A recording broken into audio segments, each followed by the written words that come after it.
Hello and welcome to my YouTube channel knowledge का village. दोस्तों, आज के इस वीडियो में हम बात करने वाले हैं इंडियन बजट 2022 की मुख्य मुख्य हाइलाइट्स के बारे में।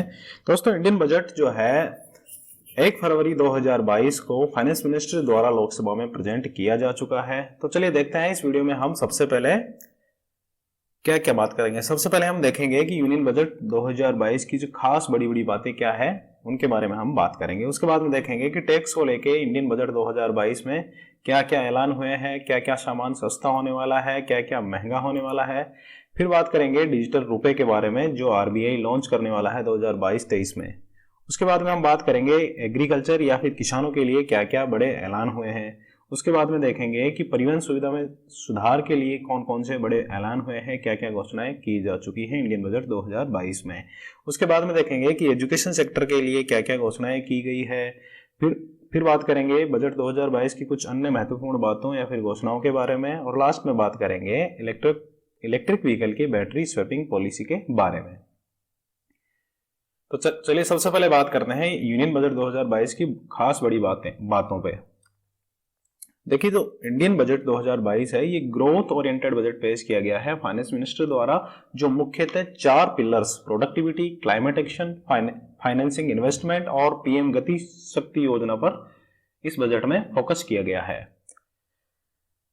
एक साल में लगभग 25,000 किलोमीटर हाईवे बनाने का टारगेट गवर्नमेंट ने लिया है और हेल्थ इंफ्रास्ट्रक्चर को मजबूत करना गवर्नमेंट का एक मुख्य फोकस बजट में रहा है। प्राइवेट इन्वेस्टमेंट और विकास को बढ़ावा देने के लिए पूंजीगत खर्च को लगभग 35% बढ़ाकर 7.5 लाख करोड़ रुपए किया जा चुका है। रोजगार, मकान और शिक्षा आदि के संबंध में कई बड़ी घोषणाएं बजट में की गई है और आगामी वित्त वर्ष यानी कि 2022-23 में भारत की आर्थिक वृद्धि जो है 9.2% रहने का अनुमान बजट में किया गया है। एलआईसी के जल्द ही आईपीओ आने की उम्मीद है, ऐसा फाइनेंस मिनिस्टर ने ऐलान किया है। लगभग ये जो बजट है लगभग 25 साल की बुनियादी इंफ्रास्ट्रक्चर पे आधारित है। ये 25 साल, आने वाले 25 साल के लिए जो है डेवलपमेंट पे आधारित ये बजट है। लगभग 60 लाख नई नौकरियां जो है बनाने की घोषणा की गई है और 5 नदियों को जो है आपस में जोड़ा जाएगा, जिससे पेयजल की समस्या काफी हद तक कम हो जाएगी और वाटर ट्रांसपोर्टेशन को बढ़ावा मिलेगा। महिला शक्ति के लिए 3 नई योजनाएं लाई जाएगी। ई पासपोर्ट जारी किए जाएंगे, यानी कि अब आप अपना पासपोर्ट अपने घर बैठे ही बनवा सकते हैं और मंगवा सकते हैं। डाकघरों में एटीएम की सुविधा मिलने लगेगी और नई कंपनियों के रजिस्ट्रेशन के नियमों को लेकर बदलाव किए जा रहे हैं, यानी कि अब कंपनियों के रजिस्ट्रेशन बहुत ही तेजी से हो पाएंगे। अब बात करते हैं कि टैक्स को लेकर इंडियन बजट 2022 में क्या क्या ऐलान हुए हैं। देखिए, इनकम टैक्स में कोई नया ऐलान नहीं हुआ है, यानी इनकम टैक्स के किसी भी स्लैब में कोई बदलाव नहीं हुआ है। जो न्यू टैक्स स्लैब और ओल्ड टैक्स स्लैब पिछले 2-3 सालों से चलते आ रहे थे वही टैक्स रहने वाले हैं, उसमें कोई बदलाव गवर्नमेंट ने नहीं किया है, जो काफी निराशाजनक है। आईटीआर यानी कि इनकम टैक्स रिटर्न भरने में अगर आपसे कोई गड़बड़ी हो जाती है तो वो आप 2 साल तक आसानी से सुधरवा सकते हैं या सुधार सकते हैं। दिव्यांग के माता पिता को टैक्स में छूट का प्रावधान दिया गया है और एनपीएस में योगदान 14% तक हो सकेगा। इतने दिन क्या होता था, एनपीएस में कंट्रीब्यूशन स्टेट गवर्नमेंट एम्प्लॉइज का 10% अपनी इनकम का या फिर अपनी सैलरी का होता था। अब ये एनपीएस में कंट्रीब्यूशन बढ़ा के बजट 2022 में 14% तक कर दिया गया है। कर्मचारियों की पेंशन में टैक्स पे छूट और नए स्टार्टअप्स को मार्च 2023 तक टैक्स इंसेंटिव देने की घोषणा बजट में की गई है। वर्चुअल करेंसी, बहुत सारी वर्चुअल करेंसी जैसे जिनको क्रिप्टो करेंसी भी कहते हैं, जैसे बिटकॉइन है, अल्टकॉइन है आदि से जितनी भी कमाई होगी उस पर गवर्नमेंट अब 30% टैक्स लिया करेगी। इतना ही नहीं, क्रिप्टो करेंसी में घाटा होने पर भी आपको टैक्स देना होगा और 1% टीडीएस भी कटेगा। कॉर्पोरेट सरचार्ज को 12% से घटाकर 7% किया जाएगा, यानी कि कॉर्पोरेट सेक्टर के लिए जो है ये बात फायदे की साबित होने वाली है।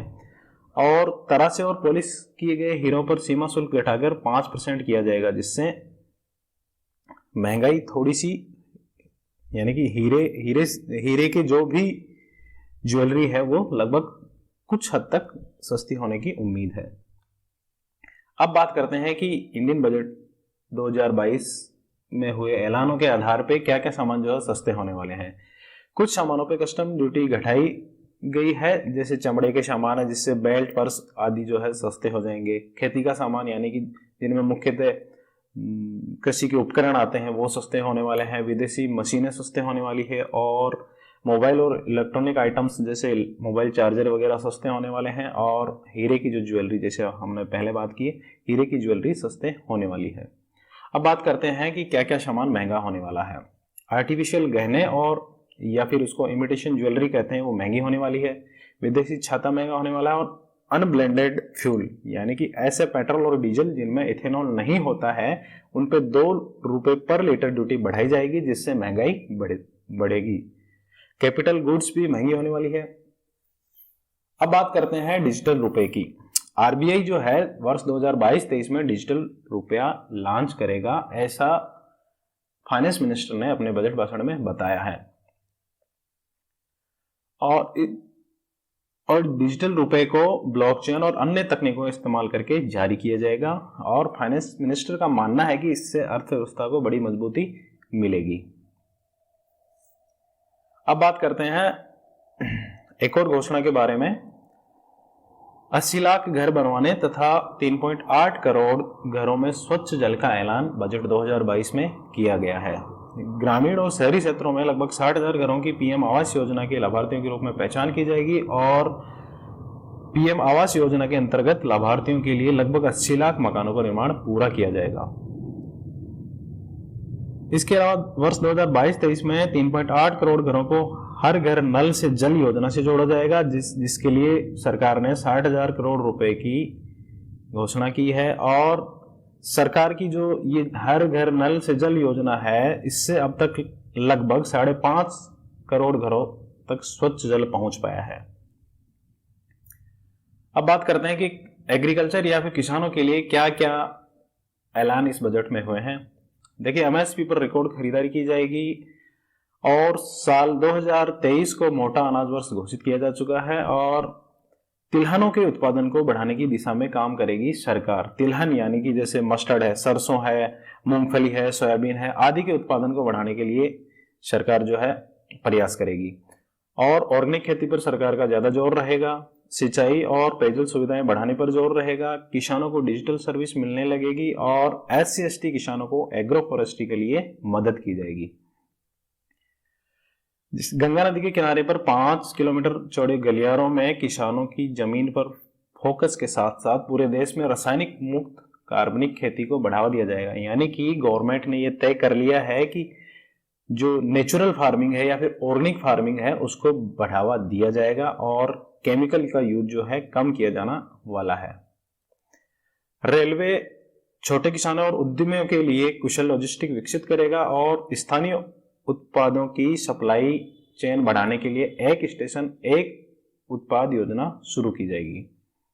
एग्रीकल्चरल यूनिवर्सिटीज को बढ़ावा मिलेगा और ड्रोन भी खेती में मदद करने लगेगा। किसानों की आय को बढ़ाने के लिए PPP मोड यानी कि पब्लिक प्राइवेट पार्टनरशिप मोड में योजना की शुरुआत की जाएगी।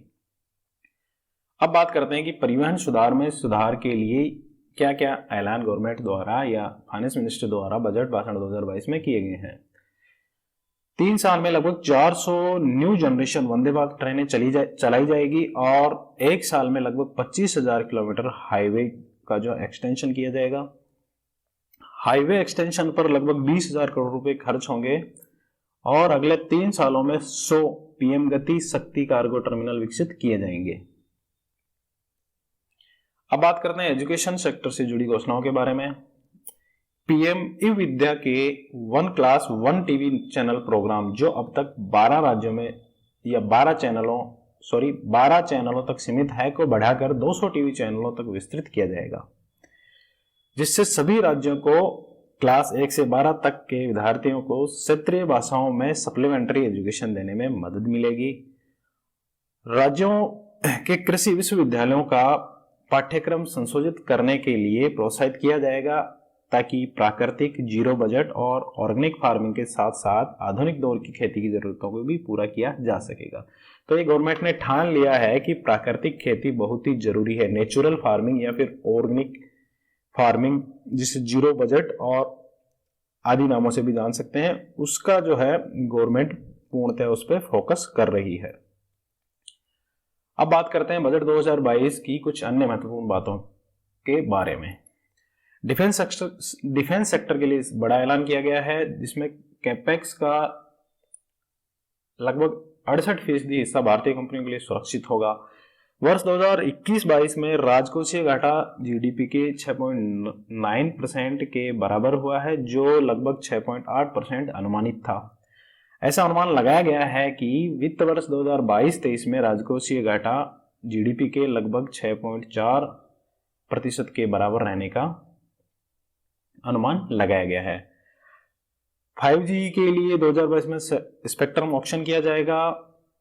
सोलर कैपेसिटी के लिए 19,500 करोड़ रुपए का अतिरिक्त आवंटन किया गया है और गवर्नमेंट का यह टारगेट है कि 2030 तक सोलर कैपेसिटी के लगभग 280 गीगावाट टारगेट पूरे कर लिए जाएंगे। और रिकॉर्ड इस बजट भाषण में ये घोषणा की गई है कि रिकॉर्ड 1,40,986 करोड़ रुपए का जीएसटी कलेक्शन हुआ है, जो जीएसटी स्टार्ट होने के बाद अब तक का सबसे बड़ा कलेक्शन है, 1,40,986 करोड़ रुपए। पूर्वोत्तर के विकास के लिए 1,500 करोड़ रुपए अलग से आवंटित किए गए हैं। नॉर्थ ईस्ट के लिए पीएलआई स्कीम से लगभग 60 लाख नई नौकरियों की संभावना जताई गई है और इसके अलावा 30 लाख करोड़ के अतिरिक्त प्रोडक्शन की भी उम्मीद है पीएलआई स्कीम से। अब बात करते हैं बैटरी स्वैपिंग पॉलिसी की। फाइनेंस मिनिस्टर ने बजट भाषण में बैटरी स्वैपिंग पॉलिसी लाने का भी ऐलान किया है, जिससे इलेक्ट्रिक व्हीकल को बढ़ावा दिया जाएगा और बैटरी स्वैपिंग पॉलिसी लाई जाएगी।